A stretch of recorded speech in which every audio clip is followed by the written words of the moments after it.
Daniel had learned to recognize sadness even when people tried their best to hide it. Maybe it was because he had been carrying his own sadness for so long. 3 years earlier, he had lost his wife in a sudden illness, and since then, every day had become a quiet battle between responsibility and exhaustion. He was only 36, but some mornings he felt much older. His 8-year-old daughter, Lily, was the reason he kept moving forward. She was the reason he woke up before sunrise, packed lunches, worked long hours, and smiled even on the days when he felt like breaking down. That afternoon, Daniel had promised Lily that they would stop at a small bakery on their way home. She had been doing well in school, and he wanted to surprise her with her favorite chocolate cupcakes. The bakery was warm and bright, filled with the sweet smell of fresh bread, vanilla, and chocolate. Lily stood beside him, looking at the colorful cakes displayed behind the glass counter, while Daniel waited in line. That was when he noticed the woman standing near the register. She looked to be in her early 30s, with tired eyes and messy brown hair pulled into a loose ponytail. She was holding a small paper with a cake order written on it, but her hands were trembling slightly. "I'm sorry," the woman said quietly to the baker. "I know I placed the order, but I need to cancel it." The baker looked surprised. "Are you sure? The cake is already being prepared." The woman glanced toward the corner of the bakery. A little boy, probably around 8 years old, was standing there with a small blue toy car in his hands. He was pretending to play, but Daniel could tell he was listening to every word his mother said. "Yes," the woman whispered. "I'm sorry, I can't afford it anymore." The baker lowered his voice. "But you already paid the deposit." The woman looked down at the floor. "I know, please keep the deposit. I just need to cancel the rest." Daniel noticed the little boy suddenly stopped moving his toy car. His face changed for only a second, but that second was enough. He had heard everything. The boy quickly looked down and began moving the toy car across the floor as if nothing had happened. His mother turned away from the counter, forcing a smile. "Come on, Noah, we need to go." The little boy nodded. "It's okay, Mom. I didn't really want a cake anyway." Daniel felt something tighten inside his chest. He knew that kind of sentence. Children often said they did not want something when they understood their parents could not afford it. Lily looked at Daniel and then at the boy. "Daddy," she whispered, "is that his birthday cake?" Daniel nodded. "I think so." "But why did he cancel it?" Lily asked. Daniel did not answer immediately. He looked at the woman. She was trying to leave quickly, but the sadness on her face was impossible to hide. Daniel knew he should mind his own business. He had bills of his own. His car needed repairs. His rent was due in a few days.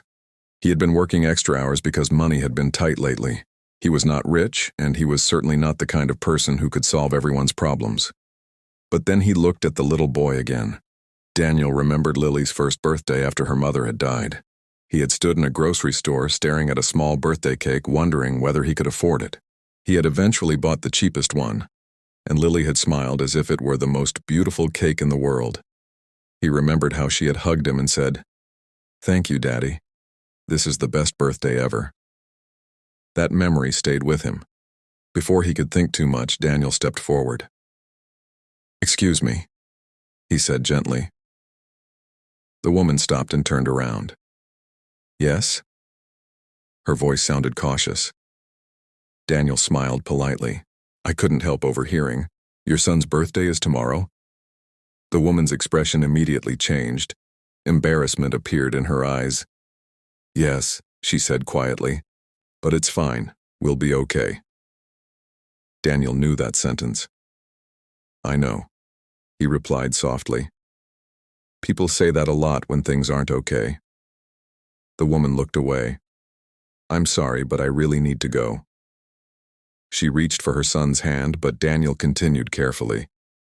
"I'm not trying to embarrass you. I just wanted to ask what kind of cake he ordered." The woman stared at him, confused. "Why?" Daniel glanced at the boy. "Because I'd like to pay for it." The woman immediately shook her head. "No, absolutely not." "It's okay," Daniel said. "Really?"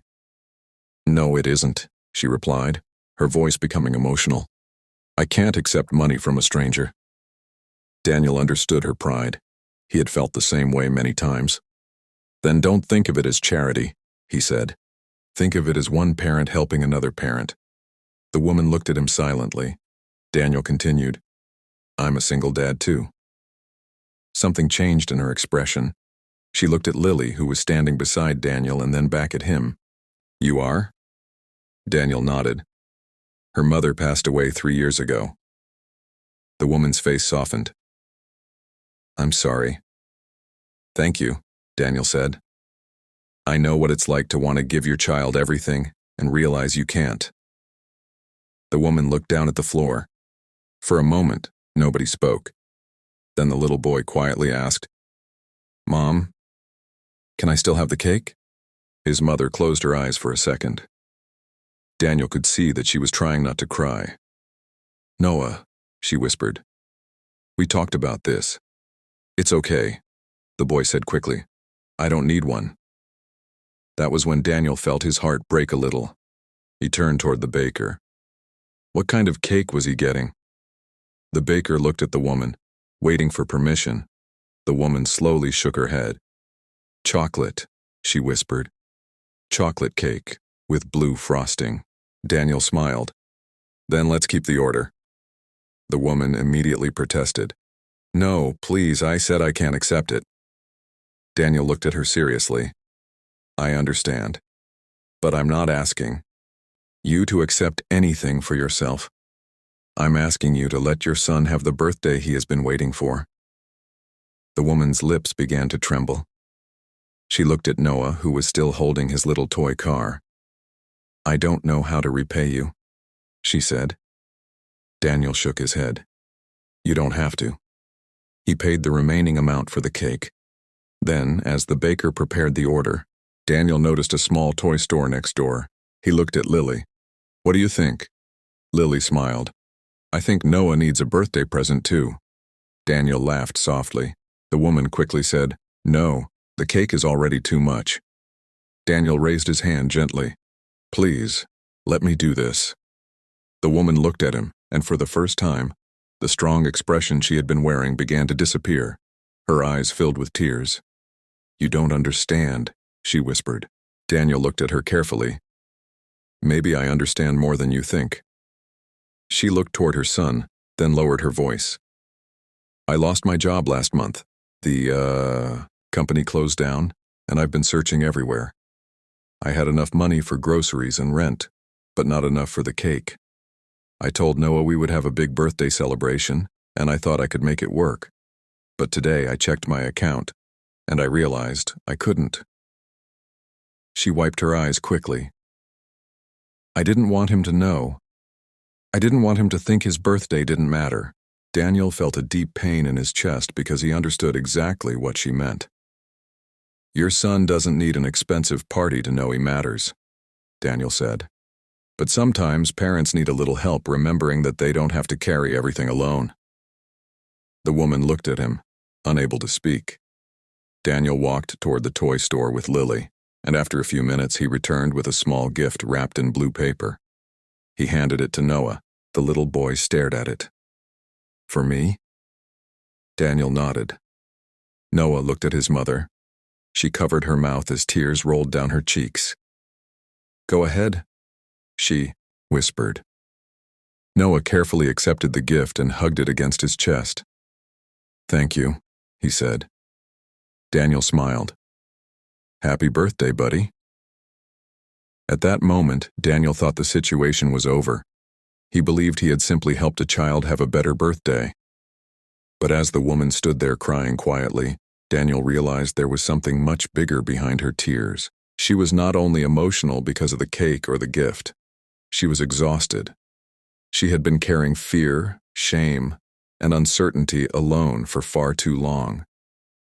And Daniel had no idea that the small act of kindness he had just offered would soon change not only her son's birthday, but the future of their entire family. The next morning, Daniel woke up earlier than usual. He had barely slept because he kept thinking about the woman and her son.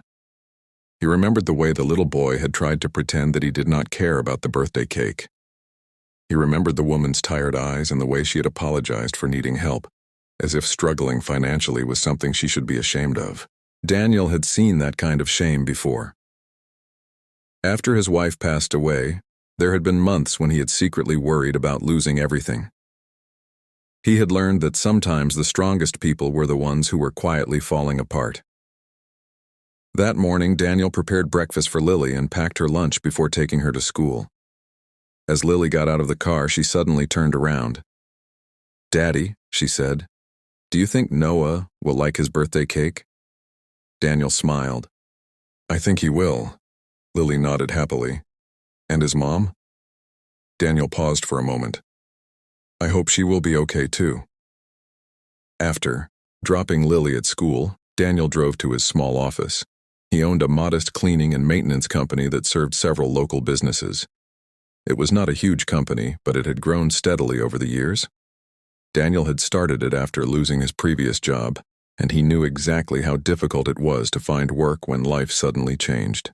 He spent the morning checking invoices and answering calls, but his mind kept returning to the woman from the bakery.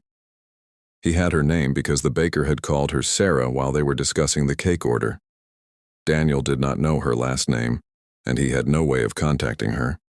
He assumed that was the end of the story. But around noon, Daniel received a phone call from the bakery. "Hello, is this Daniel?" a woman asked. "Yes, this is Mark from the bakery. I wanted to let you know that Sarah came by this morning to pick up Noah's cake." Daniel smiled. Was he happy? "Very happy," Mark replied. "But there's something else. Sarah asked if I could give you a message."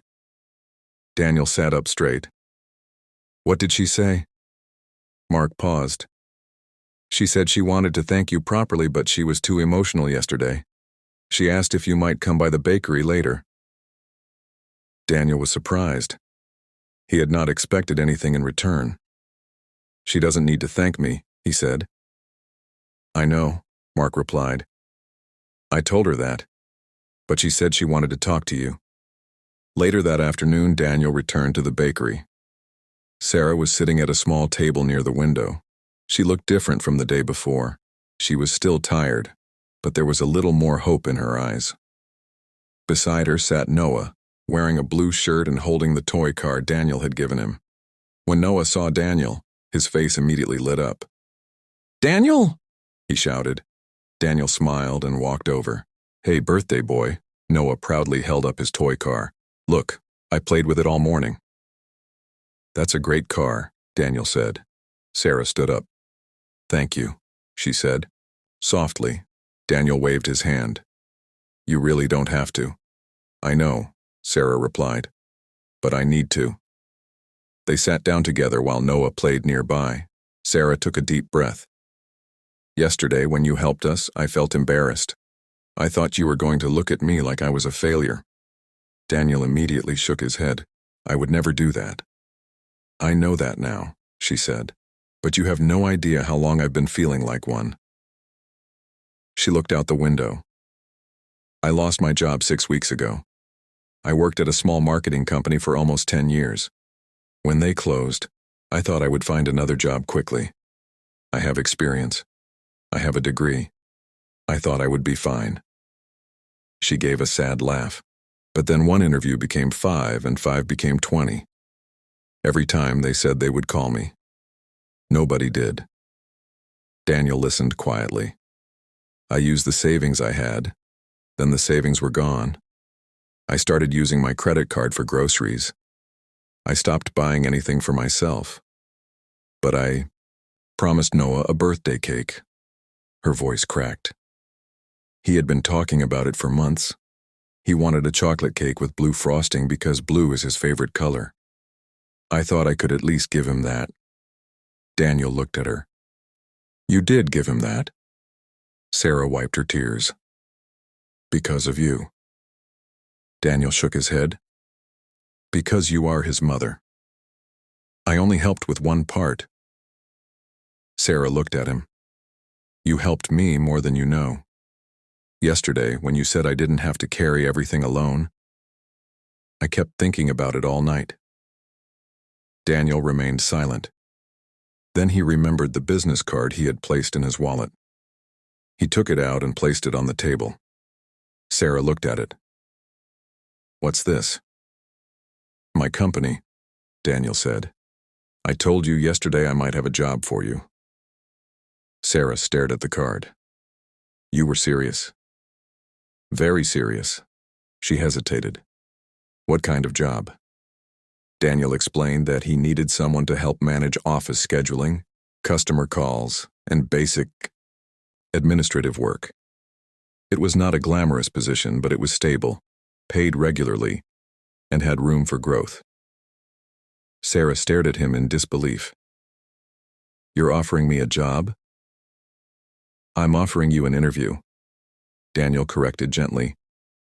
"I don't want to give you something just because I feel sorry for you. I want to know what you can do." Sarah's eyes filled with tears again. "I can do a lot," Daniel smiled. "Then come in tomorrow and show me." Sarah covered her face with both hands and began crying. Noah looked over from the nearby table. "Mom?" Sarah quickly wiped her tears. "I'm okay, sweetheart."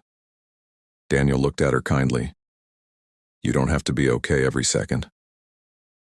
Those words broke something inside her. She began crying harder, and this time she did not try to hide it. Daniel did not interrupt her. He simply sat there and allowed her to cry. After a few minutes, Sarah finally took a deep breath. "I'm sorry," she whispered. "Please don't apologize. I keep apologizing for everything." "Then stop," Daniel said with a gentle smile. "At least for today." Sarah laughed through her tears. The next morning, she came to Daniel's office for the interview. She was nervous, but she was prepared. Daniel quickly realized that she was highly organized, intelligent, and experienced. By the end of the interview, he offered her the position. Sarah stared at him. "You're serious?" "Yes." "When can I start?" Daniel smiled. "Monday." Sarah placed both hands over her face, and for a moment she could not speak. Then she stood up and hugged him. It was not a romantic hug. It was the hug of someone who had been drowning and had finally found something solid to hold on to. "Thank you," she whispered. Daniel gently stepped back. "You earned this job." Weeks passed, and Sarah began working at the company. She quickly became one of Daniel's most reliable employees. She helped organize the office, improved the scheduling system, and brought new ideas that helped the business grow. Noah also became a familiar face at the office after school. Lily and Noah became friends, and Daniel often found them sitting together doing homework while Sarah finished her work. Slowly, Sarah's life began to change. She was no longer terrified every time she checked her bank account. She could buy groceries without calculating every single item. She could finally sleep at night, but the biggest change was not financial. She had regained her confidence. One evening, several months after the day at the bakery, Daniel was closing the office when Sarah walked in holding a small box. "What's that?" he asked. Sarah smiled. "Something for you." Daniel opened the box and found a small chocolate cake with blue frosting. He laughed. "What is this?" Sarah looked at him with tears in her eyes. "It's your birthday cake." Daniel blinked. "My birthday isn't until next month." "I know," she said, "but I didn't want to wait." Noah and Lily suddenly appeared from behind the door. "Surprise!" they shouted. Daniel stared at them, completely speechless. Sarah smiled. "You gave my son a birthday when I thought I had nothing left to give him. You gave me a chance when I thought nobody would. I wanted you to know that your kindness did not end at that bakery." Daniel looked at the cake, then at the three people standing in front of him. His eyes filled with tears. He had thought he was simply buying a cake for a child. He had never imagined that one small decision would lead to a new job, a new friendship, and a family-like bond between people who had once been complete strangers. Daniel smiled and wiped his eyes. "I think this is the best birthday cake I've ever seen." Lily laughed. Noah smiled proudly. Sarah looked at Daniel and said, "Sometimes the person who saves someone else is also saving a part of himself." Daniel looked around the room and realized she was right. He had spent years believing that he had to be strong for everyone. But that day, in a small bakery, he had learned something important. Kindness does not always require wealth, power, or extraordinary sacrifice. Sometimes it is simply noticing someone's pain and deciding not to walk away. And sometimes the smallest act of kindness can become the beginning of a completely new life.